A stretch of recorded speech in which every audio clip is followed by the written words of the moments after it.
pagka first time, mataas yung probability na tatalbog. So, ito po yung first time na tumama. Pagka second time, third time, bumababa yung probability. Kaya nang tatalbog siya. So, anong nangyari po kagabi? Mali ako. Tumatalbog.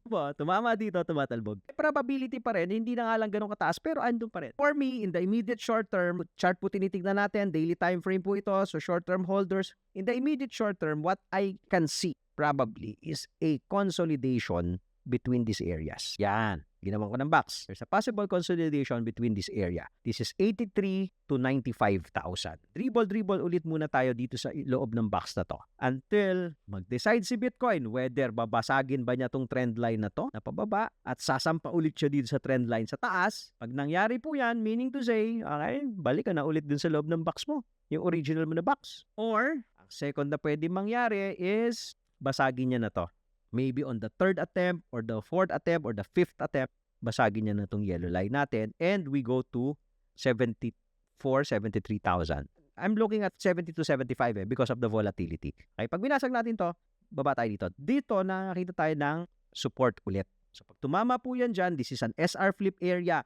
Pag unang tama dyan, there's a high probability na tatalbog. Unang talbog, SR flip area. High probability, tatalbog. So, depende ngayon kay Bitcoin, gaano siya katagal magko-consolidate dyan sa loob ng box. Ang mangyayari po dito, if you're going to analyze using RTPY trading system, maiipit, magsasama-sama yung price, the blue line, and the yellow line.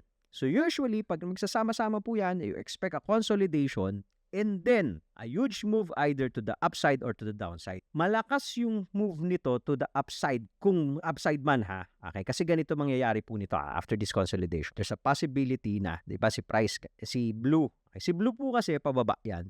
Baba lang yan si blue. Blue lang yan. Si yellow, kung dyan pa rin nagtitrade yung price, baakyat. Si blue, kung babasag tayo sa taas, si blue, gaganon.